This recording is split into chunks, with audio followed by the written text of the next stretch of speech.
Nos encontramos en el 10º Simposio sobre Patrimonio Cultural de nuestra bella ciudad de Mérida. Un aniversario que adorna el rostro de un pueblo de herencia única e invaluable. Una década compartiendo historias, anécdotas y descubrimientos del pasado. Un lugar de encuentro entre la historia y la cultura. De la mano de investigadores y especialistas, dedicados al estudio de las diversas facetas que conforman la identidad de nuestra ciudad. 10 años celebrando experiencias que agregan valor a nuestro presente, rescatando recuerdos que dan sabor a cada espacio, envolviéndonos en la riqueza del tiempo para dejar una huella en el corazón. Celebremos una vez más nuestra historia, regalo de aquellos que nos precedieron e hicieron posible el tesoro de lo que es ahora nuestro pueblo, nuestra comunidad. Bienvenidos al 10º Simposio sobre Patrimonio Cultural en Mérida. Una década cambiando la percepción del patrimonio. Estimada audiencia, muy buenas noches. A nombre del Centro Universitario Interamericano, la Asociación Civil Chimbalcaya C y del Ayuntamiento de Mérida, les damos la más cordial bienvenida y agradecemos su presencia a esta transmisión de la 10ª edición del Simposio sobre Patrimonio Cultural en Mérida, que en esta ocasión lleva por título Una década cambiando la percepción del patrimonio.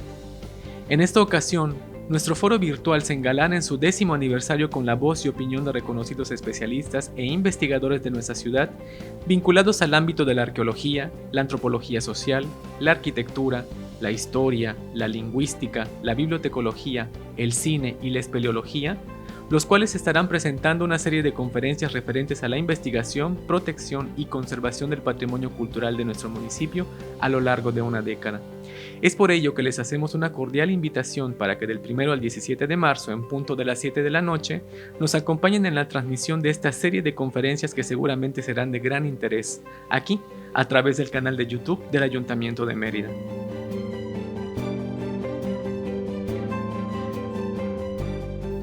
En esta ocasión recibiremos al historiador Sergio Ceballos Castillo. Él es pasante de la licenciatura en Historia de la Universidad Autónoma de Yucatán. Durante los últimos 9 años ha sido difusor de temas relacionados con historia, cultura y patrimonio a través del sitio web Mérida en la Historia, proyecto en el que recibió el Premio Estatal y Municipal de la Juventud, así como el Mérito Universitario. En esta ocasión lo recibiremos con la ponencia Leer la ciudad en memorias. Bienvenido.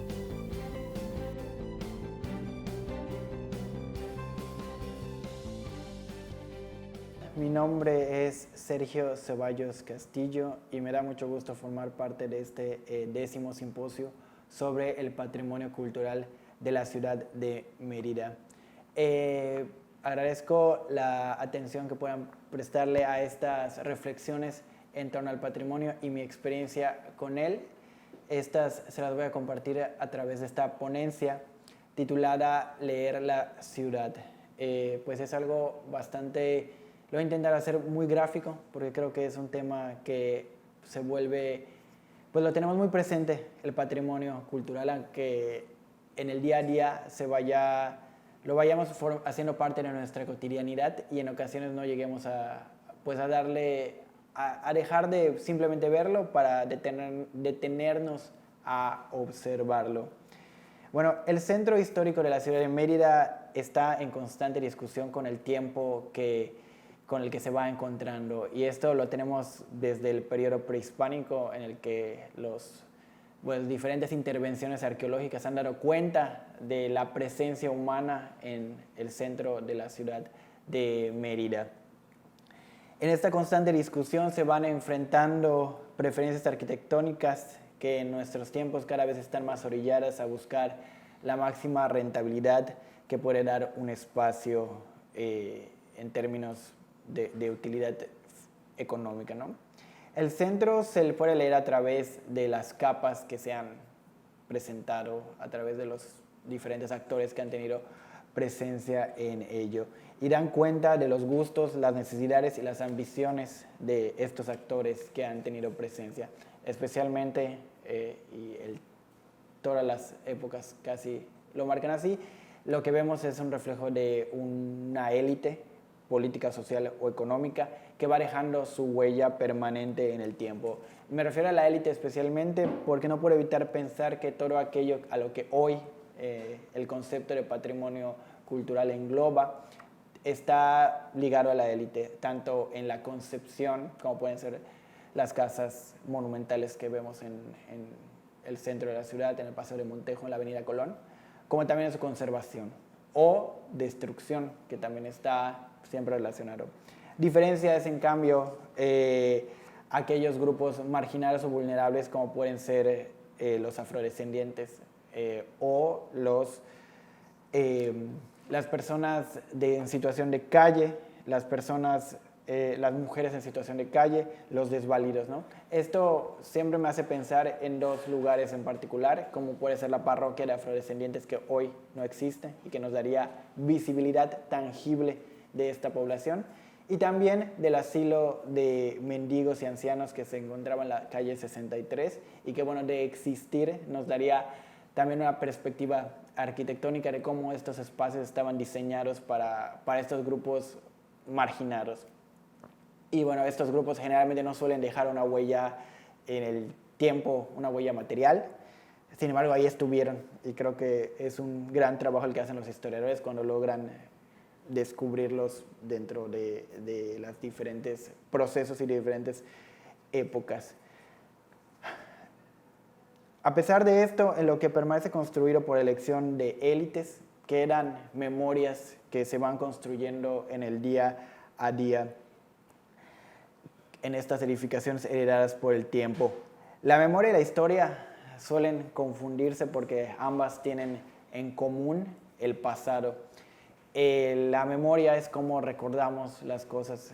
y la historia es como el historiador intenta, en un ejercicio hasta cierto punto objetivo, tanto como puede ser la capacidad humana de alienarse de todo aquello que lo construye, intenta el historiador hacer una ventana en el tiempo para adentrarse.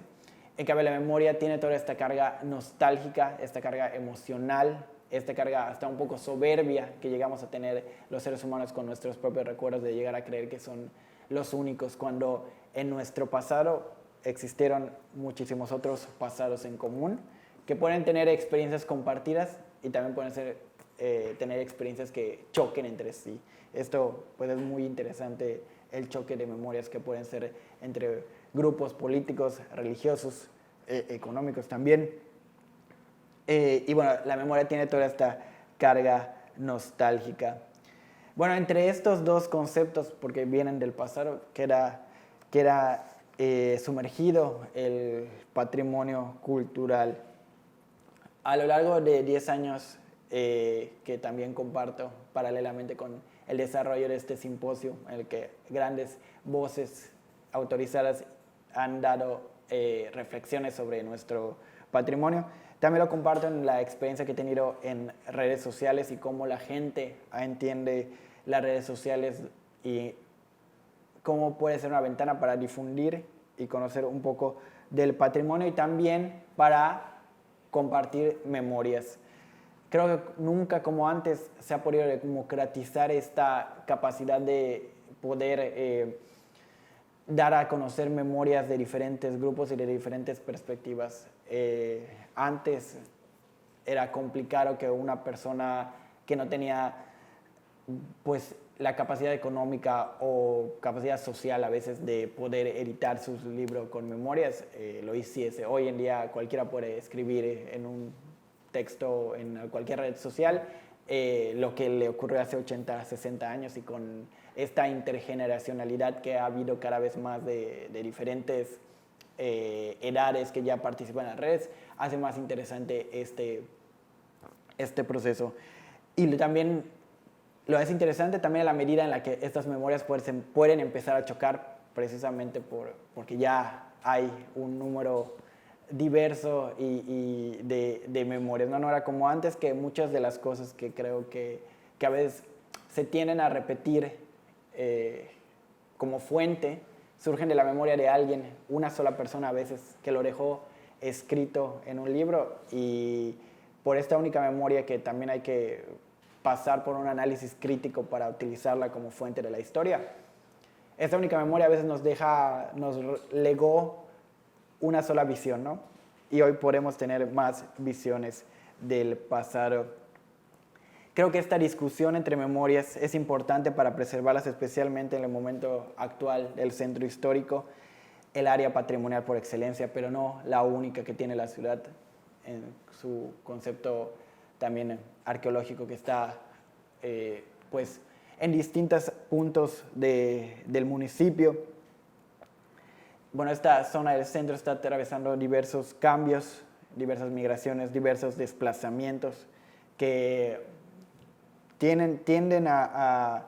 hacer propicia la ocasión para detenernos a reflexionar sobre las memorias y sobre cómo se puede leer la ciudad a partir de ellas. Abrir la discusión respecto a este tema, historia, patrimonio, cultura, memoria, ha sido lo que he intentado hacer, que creo que es un ejercicio enriquecedor para todos y de forma independiente. Y con esto quisiera en esta ponencia recopilar algunos espacios que, invisibilizados por otros de mayor tal vez belleza estética o pues importancia o quizá popularidad por alguna cuestión, sin embargo existen, están ahí y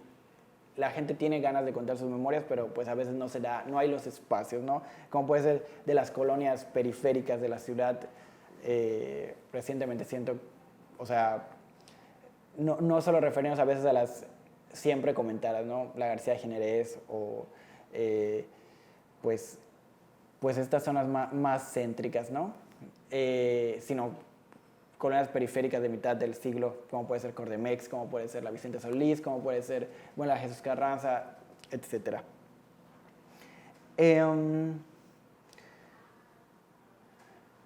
Bueno, son estos espacios donde se entrecruzan las memorias y también la historia, porque también han sido testigos de cambios sociales, políticos, económicos. Y así me he dado la tarea de investigar tanto como es posible dentro de la labor divulgativa, espacios que se pierden en la cotidianidad y que de alguna forma pudiesen despertar ecos de memoria en el público, que cada vez más intergeneracional será cita en las redes sociales. Aunque surja la discusión, también es cierto que las redes nos pueden dar la falsa ilusión de un activismo que no tiene pues una tangibilización en la conservación de estos espacios, que la tangibilización es cuando se logra rescatar para un grupo o para la sociedad en general un espacio, o cuando pueden verse pues reflejados en N cantidad de opciones artísticas, culturales, la memoria, ¿no? Con esto, sin embargo, la discusión puede llevar a la acción, pero hay que también tener en cuenta la justa medida que nos puede dar pues, participar en redes, ¿no? Que al final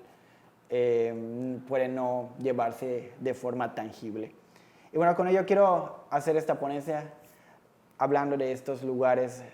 de memoria donde la memoria puede encontrarse, donde se pueden encontrar distintas memorias, legadas algunas por tiempos ya bastante lejanos. Primero quiero referirme a estas placas que el tiempo ha legado y que se han logrado casi de forma pues aleatoria conservarse, porque no ha habido realmente, bueno, el concepto de patrimonio cultural es algo del siglo XX, entonces en otra época fueron simplemente elementos que estaban ahí y que en caso de ser requeridos eliminarse, puede hacerse. Esta placa está ubicada en la calle 71 por 54 y pues nos da cuenta de la marcación territorial de las parroquias de Mérida a mediados del siglo XVIII. Esta placa evoca a las autoridades de la época, tanto al rey como al papa, y pues da cuenta de la visión del antiguo régimen pues del siglo XVIII, el régimen colonial, de la administración que tenía que ver con todos los aspectos de la vida. Sabemos que la iglesia tenía el papel, el monopolio pues, de la administración tanto de nacimientos como de funciones, entonces todo pasaba por ella. Y pues conservar estas placas nos hablan de esta visión de la ciudad en este periodo en particular. Lo que podemos ver en las iglesias y los templos, que también hablan de un proyecto o de unas ganas de, sobre todo en una época cuando no había pues el concepto tan abstracto, sino que hay que hacerlo notar al espacio público cuál era la devoción o cuál era la carga simbólica que podrían tener las fachadas. En este caso, en el convento de la Mejorada, estamos viendo cómo San Francisco de Asís, a esta orden perteneció, a la orden de los franciscanos perteneció el convento,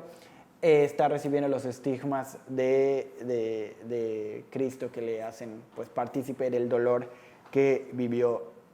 Jesucristo.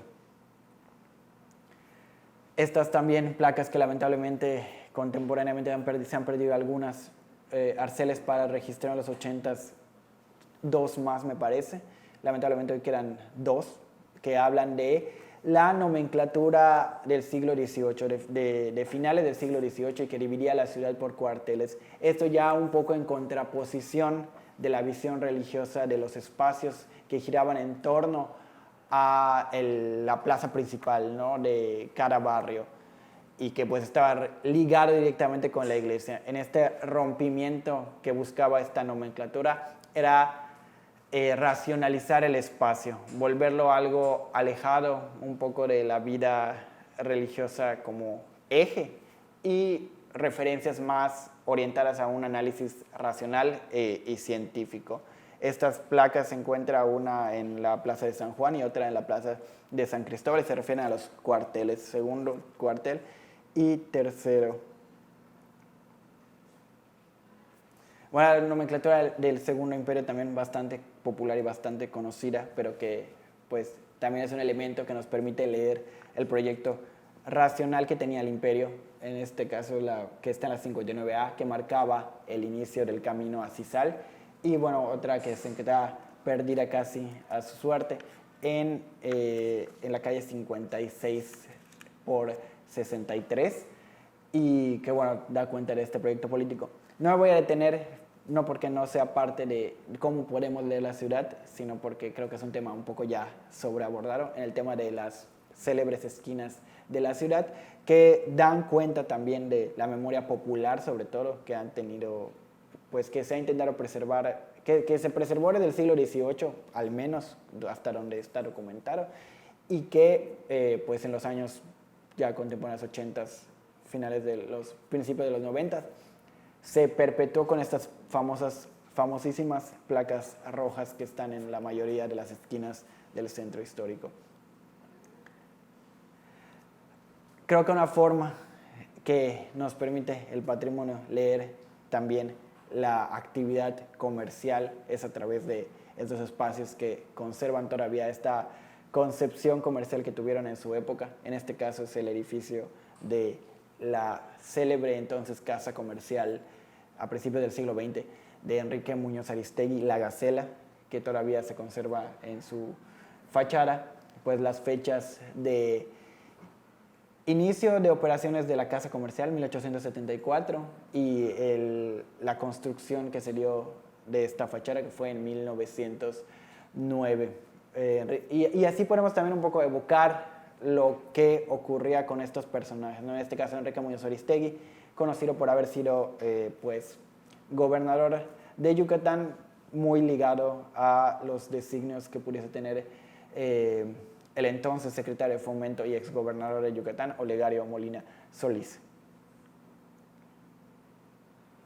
El correo francés, que también nos da esta idea de estas fechas, no marcar para el espacio, reflejar el origen fundacional de esto. Esta tienda de tela y lencería, que una memoria popular que me permitió, a la cual pude llegar a través de las redes sociales, nos comentó que el origen de la fecha fundacional no se refiere a la fecha fundacional de la casa, sino que a la llegada a Yucatán de esta familia del Jure. Es interesante en este aspecto poder llegar a estas memorias familiares, que también hay que tomarlas como memoria, pero sí con un contraste de otras fuentes podría ya servirnos para hacer pues un trabajo historiográfico más sustentado, ¿no? Porque como les dije, la memoria tiene toda esta carga nostálgica, esta carga de quién nos lo dijo, quién nos lo contó, y pues a veces es irrebatible por esta misma sentimentalidad que nos ata a nuestras memorias. Los anuncios que se pueden leer también, en este caso, en este dintel bastante antiguo que está en la 57 por 48 en Mejorada,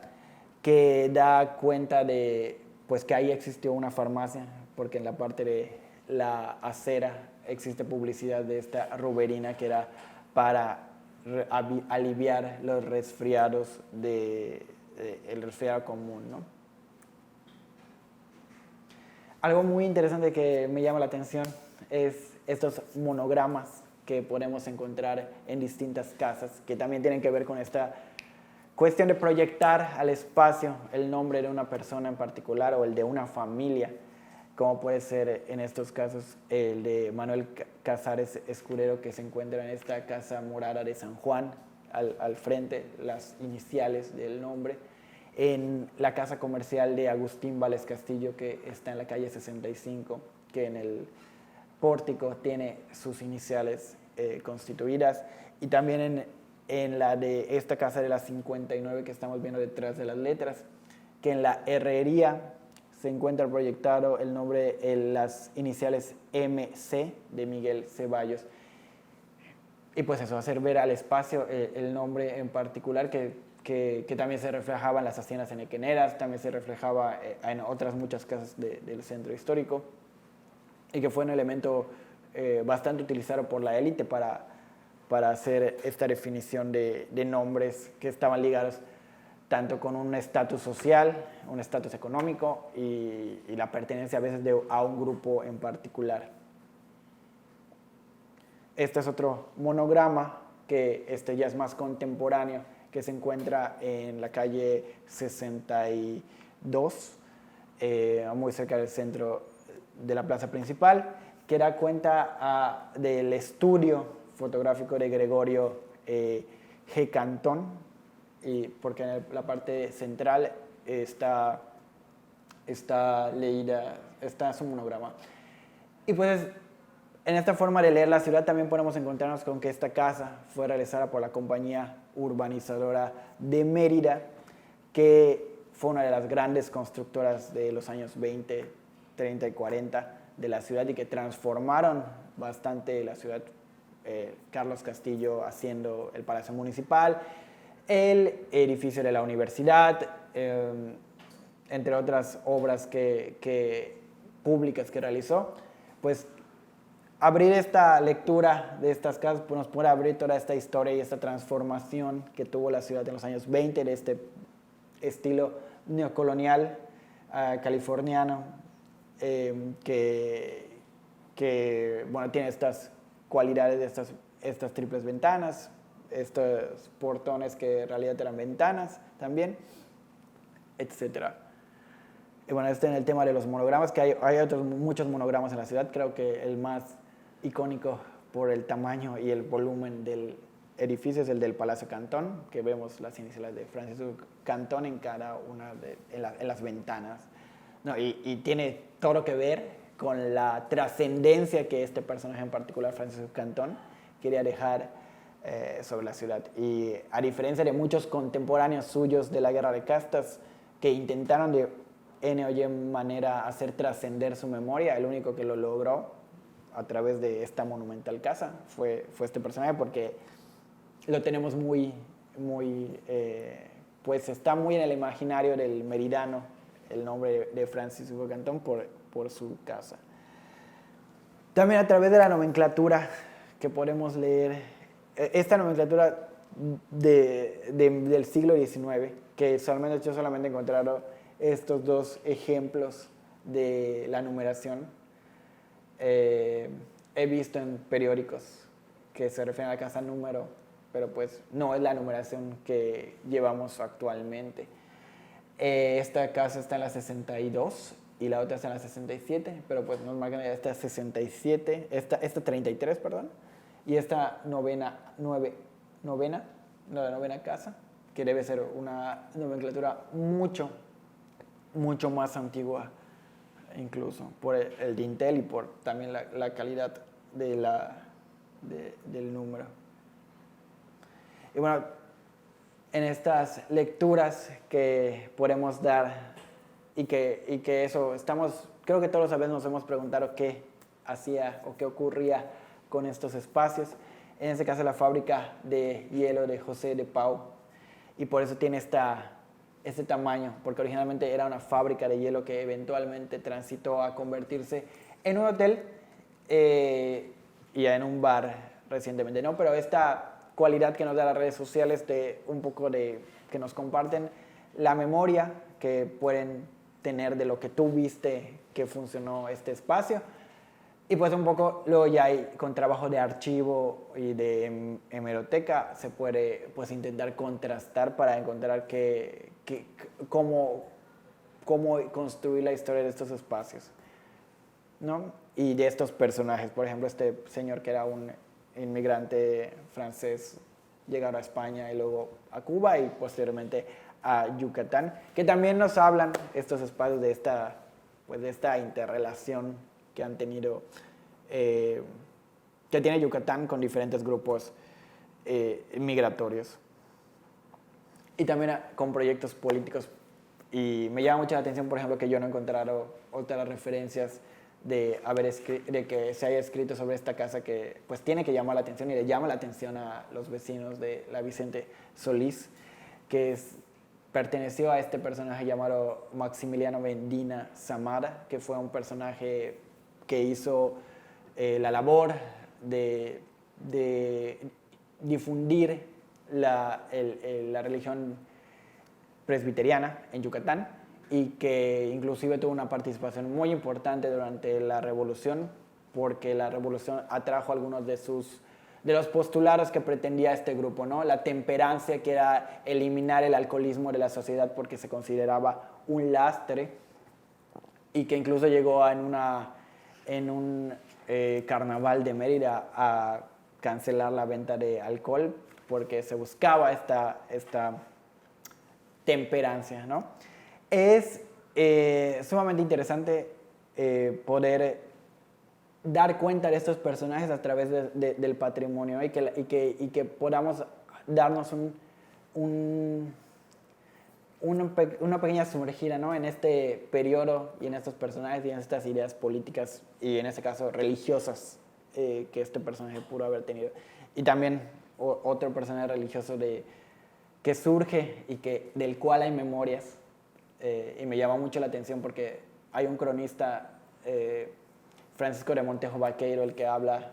y deja de forma escrita la memoria de este personaje, Adoralido Olivera, quien era un devoto que de alguna forma estaba dedicado a hacer novenas y hacer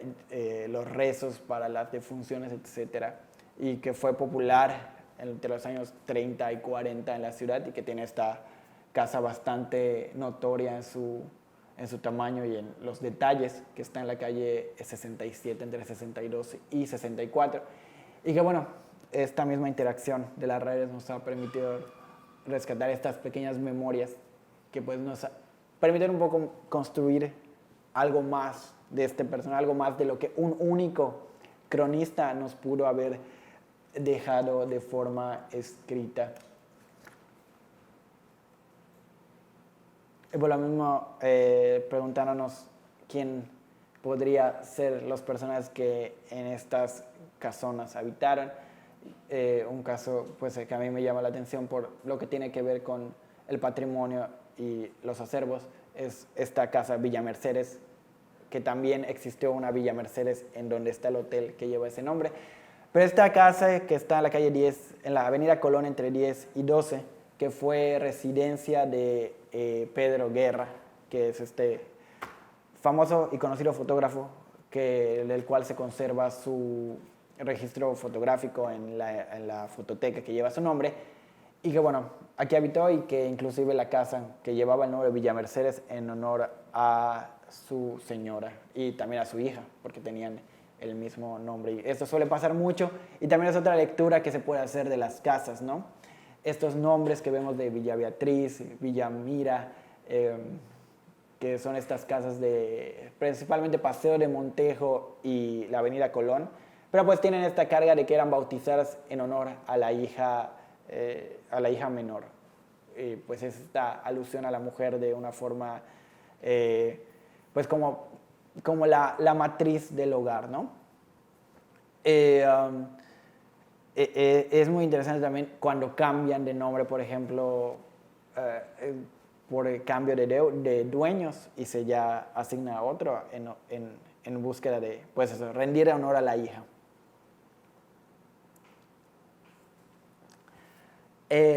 Y no solamente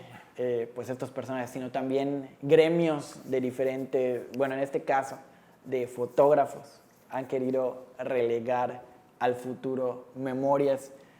a través de placas. Esta es una que se colocó en el lugar donde supuestamente, porque dicen los investigadores que podría ser que no, estuvo la primera fotografía de la ciudad. Esta pequeña placa que se pierde en la fachada, apenas se alcanza a ver abajo del letrero de este negocio, y da cuenta del centenario de José Nicéforo Nipsen, este fotógrafo famoso europeo que no estuvo en Yucatán, pero sin embargo este grupo de fotógrafos quiso rendir un homenaje a la fotografía colocando esta placa en el lugar donde estuvo, según ellos, la primera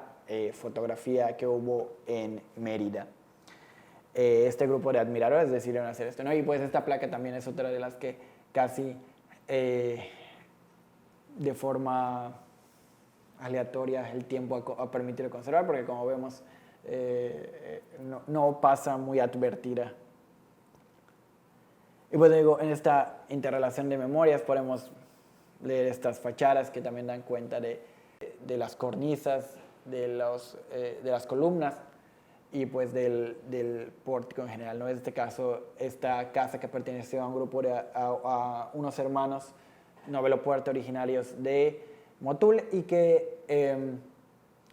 también posteriormente la casa, lo mismo por memorias, porque no hay un compendio de este tipo de elementos, nos han comentado que fue el colegio Ana María Medina. Pues también nos dan cuenta del deterioro del patrimonio, en este caso esta transformación bastante cuestionable que tuvo esta casa al ser dividida en dos propiedades,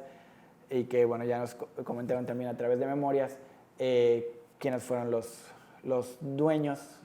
y un poco de los habitantes, ¿no? Siempre me quedo pensando en lo que un día me comentó la doctora Gladys Arana respecto a que pues una casa es el sueño de alguien, ¿no?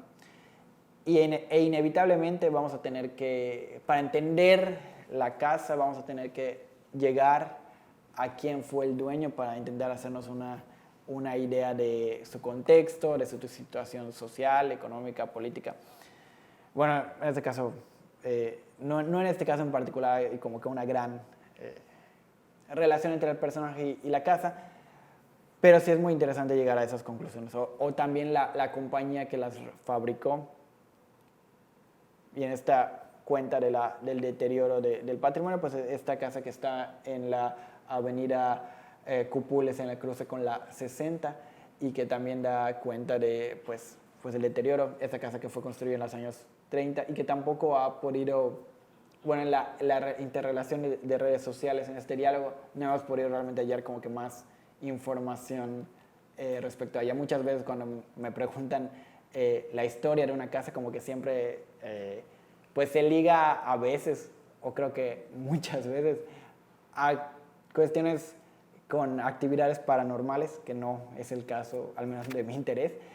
pero más bien a mí me interesa descubrir esto, quiénes fueron los dueños, para pues intentar entender la casa y el espacio a partir de quién lo habitó. Este caso también que me sigue llamando mucho la atención, que por y que no he podido realmente ni siquiera en este diálogo de memorias encontrar por qué le surgieron estas esta especie de marquesina a los lados con estos cuadrados de luz, que esta casa recientemente se está remodelando. Lo que he podido localizar y pues también lo que hago, ¿no? Ver hasta dónde me lleva la documentación para compartirlo y ver si puedo encontrar una retroalimentación con las memorias. He encontrado que fue una agencia cervecera, probablemente un hotel, pero no he encontrado más descripciones, ¿no? Y pues esto, que esta casa que también pasa inadvertida un poco en la calle 59A, el antiguo camino a Cisal, pero que pertenece a un hacendado y que también da cuenta de pues esta evolución de estética que hubo durante el Porfiriato. Y también que son los menos casos por precisamente lo perecedero que pueden llegar a ser las casas de madera, pero que también nos hablan de esta necesidad de abaratar el costo a través de la construcción de casas de madera, que lamentablemente se conservan muy pocas de las muchas que hubo a principios del siglo, que eran importadas, que tenían pues la cualidad de abaratar el costo, de que eran más fáciles en teoría de armar, pero que sí existen algunas como la casa Chauvet, que está sobre Reforma y que es pues también este tipo de arquitectura hecha en madera. Y también estos espacios de los que nos puede dar memoria de las comunicaciones que hay, cómo ha evolucionado la comunicación en los caminos, ¿no? Esta casa que está en la 65 entre 34 y 36 y este dintel que debe ser de mediados al menos del siglo XIX y que ya existía al menos en 1864 cuando se hace el famosísimo plano topográfico de Mérida, ya da cuenta de la existencia de este predio y que pues esta era la salida. Si ustedes llegan a ver este predio respecto al resto de la cuadra, se puede notar que probablemente esta era una de las últimas casas que se llegaban a ver por el viajero que emprendía el camino a Izamal por la calle 65, el antiguo Camino Real a Izamal, que hoy pues eso es que ya está dentro del centro de la ciudad, pero que en algún momento era lo último que podía ver el ciudadano, ¿no? Y pues también hablando de memorias populares, pero no las siempre conocidas esquinas, pues este deseo no solamente de un grupo en particular de trascender en el espacio, sino de estas memorias un poco más populares de la familia Sánchez Martínez, en este caso de la calle 65 por 74, que quisieron dejar constancia de este matrimonio. Tiene como 50, 60 años las placas. Pero pues es una forma también de leer lo que han dejado en el espacio. Esta casa también, que está en la calle 59 y que perteneció a un grupo de inmigrantes, a un inmigrante español con su esposa que también era de ascendencia española, y que da cuenta de esa transformación de principios del siglo XX, ¿no? Y que también funcionó a mediados del siglo como laboratorio químico y también he podido tener contacto con memorias de gente que conoció el laboratorio cuando funcionó. Lamentablemente la casa pues lleva mucho tiempo en desuso. Ojalá que puedan encontrar algún uso que le permita y le garantice su conservación. Y pues para nos, o sea, siempre son este tipo de elementos los que ligamos mucho con el tema del patrimonio edificado de la ciudad de Mérida. Lamentablemente hay otro patrimonio que está casi a su suerte, que es la arquitectura moderna, que está en la Colonia México, en la García Jiménez un poco, en la Colonia Alemán, de mediados del siglo XX, con estos grandes ventanales y estos grandes espacios diseñados algunos por arquitectos yucatecos que asimilaron o estudiaron, como Félix Meriterán, en Estados Unidos y que trajeron este estilo a la ciudad y que lamentablemente está por esta cuestión de rentabilizar el espacio, está cada vez más transformado o a veces derrumbado en su totalidad por estas, por la falta de protección que puede llegar a tener, pues son construcciones del siglo XX. Y pues ya para finalizar y también leyendo lo que nos ha dejado el espacio, pues y este espacio en particular lo que les comentaba al principio. Aquí estuvo el asilo de mendigos Brunet antes de que se fusionara con la institución Celarain para dar origen al actual que conocemos en la Reforma, que es Brunet Celarain, por estos dos benefactores. Aquí estuvo este asilo de ancianos que, sin embargo, no de ancianos, perdón, de mendigos, y que de existir, porque se construyó expresamente para albergar a esta población, pues sí nos daría un poco cuenta de cuáles eran las condiciones en las que vivían, a pesar de que hay excelentes trabajos sobre la beneficencia pública del historiador Jorge Castillo. Yo creo que de existir y pues de conservar un poco nos daría cuenta de cómo era la visión que tenían la élite política de estas personas asiladas, mendigos y desvalidos. Lamentablemente una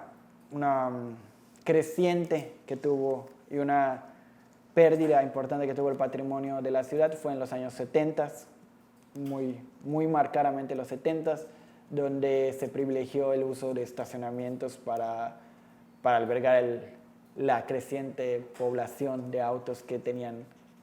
que buscar lugar para el centro histórico, porque pues en el centro histórico giraba casi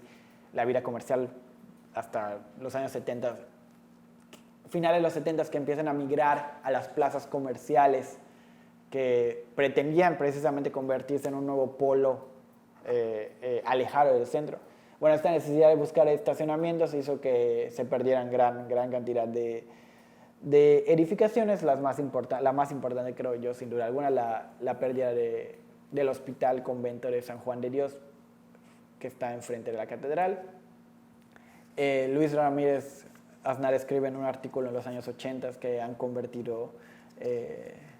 el centro en un gran estacionamiento y pues lamentablemente